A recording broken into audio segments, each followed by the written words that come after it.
Welcome to Upside Down. My name is Taylor. My name's Elise. And today will be part 2 of Red Flags in a Friendship.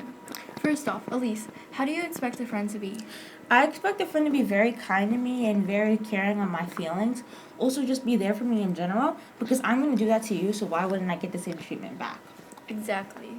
The worst is when they say one thing to your face, and then to another person they say something else. I know. It's like, it's giving fake. Like, why would I put so much effort into a friendship just for you to act that way? It's like, if you didn't want to be friends to begin with, you just should have said that. Exactly. Do you think that you can make friends easily, or is it harder to make friends? I think it's like in the middle. Like, I can make friends if I really try to, but sometimes it's like I'm content with the friends I have, but like at the same time I want to expand my friendships and have more interaction with other people. That's not just my friends and like people I talk to daily. Yeah, I can relate, because being around people, especially people that get you, is really it's really comforting. Also, I think that making new friends, I think sometimes it's not the best decision because you might not be in the mental state for it. Because it's like some part of me wants to be like, oh yeah, I want to make a bunch of friends and I want to be super popular and everyone just like me. But another part of me is like, I don't want to make friends and then I end up being hurt because I'm friends with so many people and I didn't take the time to get to know them. Because when you become friends with a lot of people, you don't get to know people as fast. Because with my friends I have now, I took time and effort learning them, understanding them. For people that I'm just making friends just to make friends, it's like I won't take that time to learn how to be friends with them. Because I'm just going to be like, okay, I guess we're friends now and just move on. Because I want to like learn the person. I want to know the person. I don't want to just be friends and be like, that's my friend. I don't really know anything about them. I just know their name. It's like, that's not good. Like, what do you think? Yeah, because in life you don't really need that many people to be happy. Nor do you need money to be happy. You just need a couple friends, maybe even just one friend. And rushing into friendships is really difficult because sometimes you may rush into it and act one way, and then once you get closer and closer, they start to change and they become more toxic, or they show stuff that you never knew about them. I think that too. Because when you don't put enough effort into a friendship, that's when the friendship goes downhill. Because the person thinks, oh, well, we're not really friends, so I could do this, I could do that. But you thought they were friends. But you just didn't know you weren't putting enough effort for them to think that.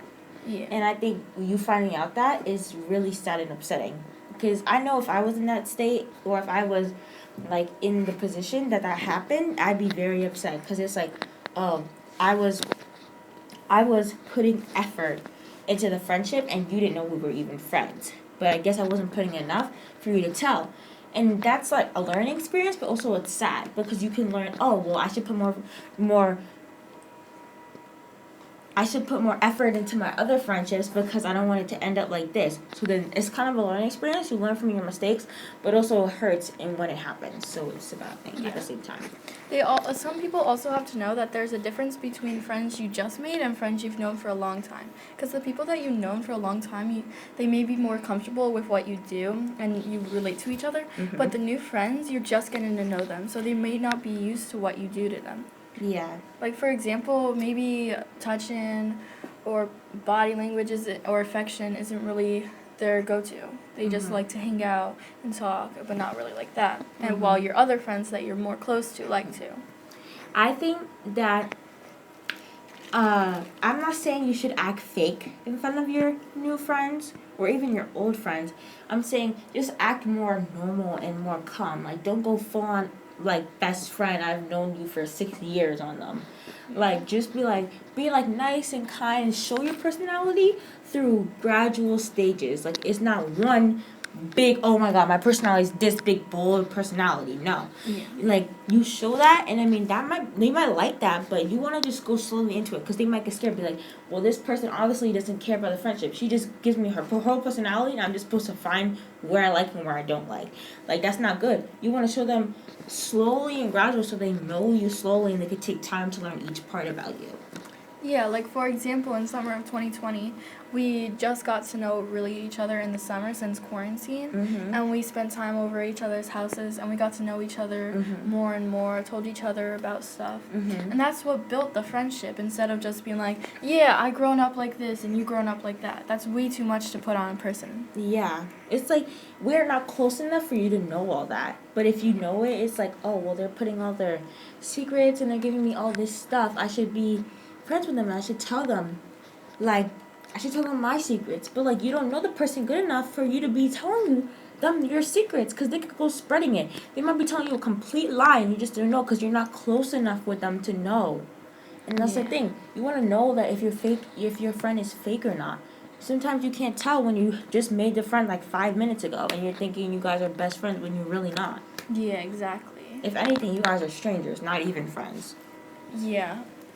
But I think the worst part is when you have someone over your house or you're just getting to know them and then right off from the bat they start saying stuff about you and you didn't even do anything and they just keep spreading it and spreading it and spreading it until almost everyone knows a lie about you. Mm-hmm. And it's similar to what you said.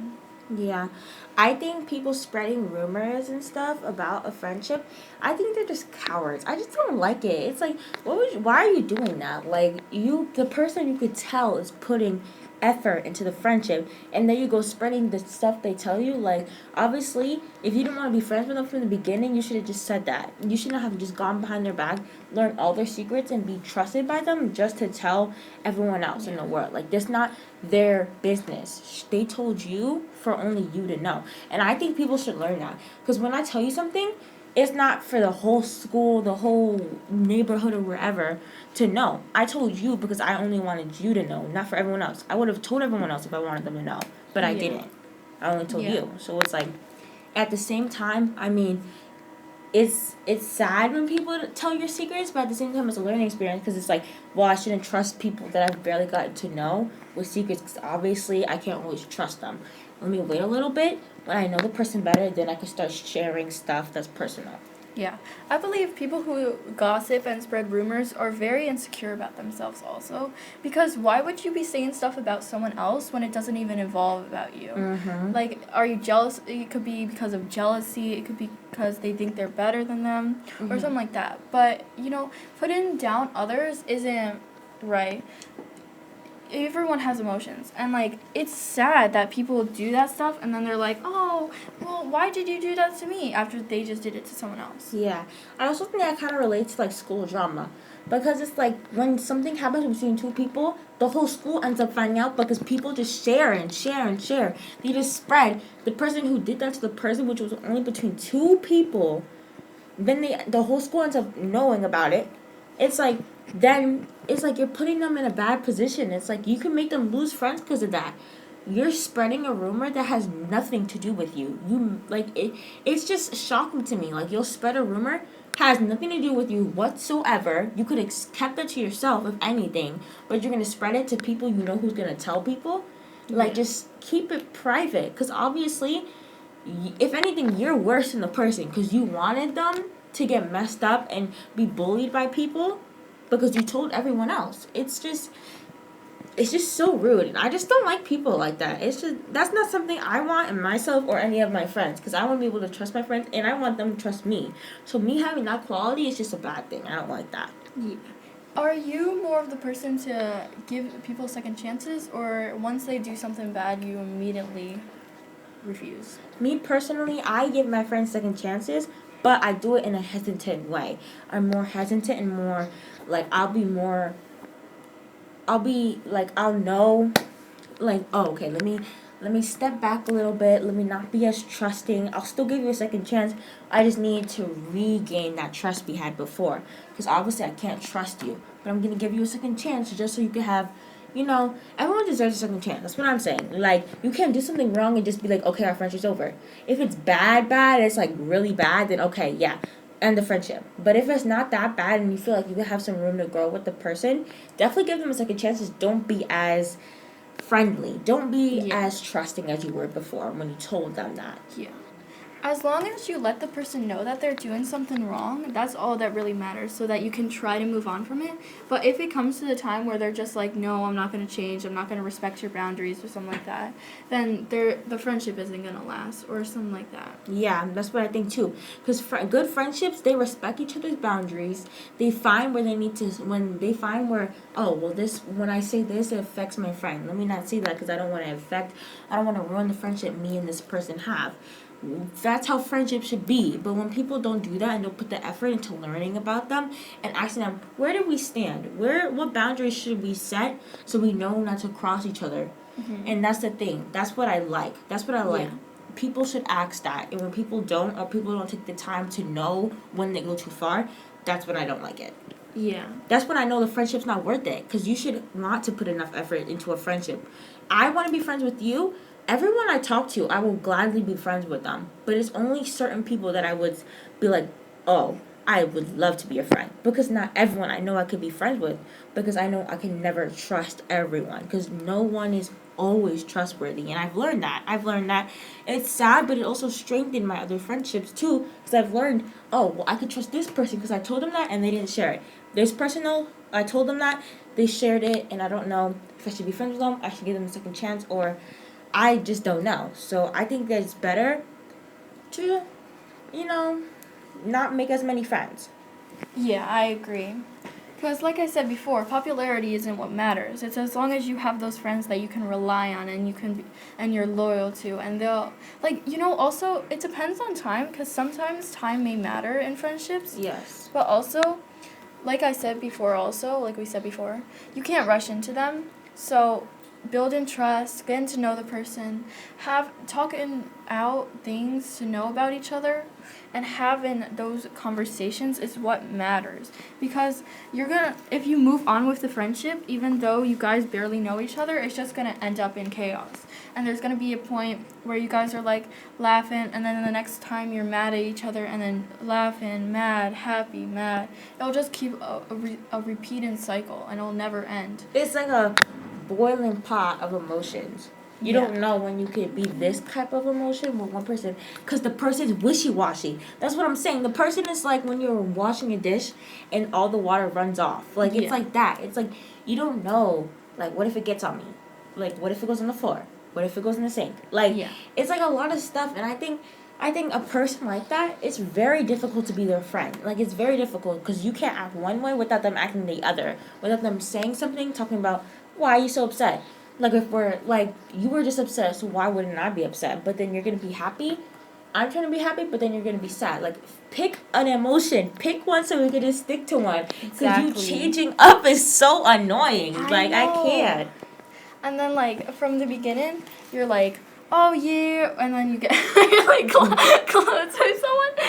And then at the end, you're just like, and then they start changing, and you're like, okay, this is kind of suspicious. And then it keeps going. And you're like, this is kind of suspicious. But then they go back to how they were before. Yeah. And you're enjoying their company. You trying to trust them again. But then a huge situation happens. And you're like, oh, no, they'll probably get better. Yeah. But if those situations keep happening, and they keep happening, you have to end it before it gets even worse. That's what I'm saying. Because, I don't know, human beings are just so difficult to understand. Yeah. It's like everyone's different in their own special way, and you not having experience with them and their personality is very difficult. I think it's a learning experience for other people, but at the same time, it's so difficult. And that's what makes people want to be alone and have no friends. Yeah. Because it's so difficult when they have social anxiety and don't know how to become friends with people, because people have different emotions, different personalities, different stuff about them. Yeah. So being friends with multiple people is so difficult. I've honestly accomplished that, and I'm glad I did, but it's very difficult when you have one friend who acts this way, one friend who acts this way. It's like you have to act kind of different with your friends, but not at the same time different. Yeah. Act yourself with your friends, but act yourself in a different way. That's what I'm saying. Yeah. All right. That's it for this episode of Upside Down, Red Flags in a Friendship.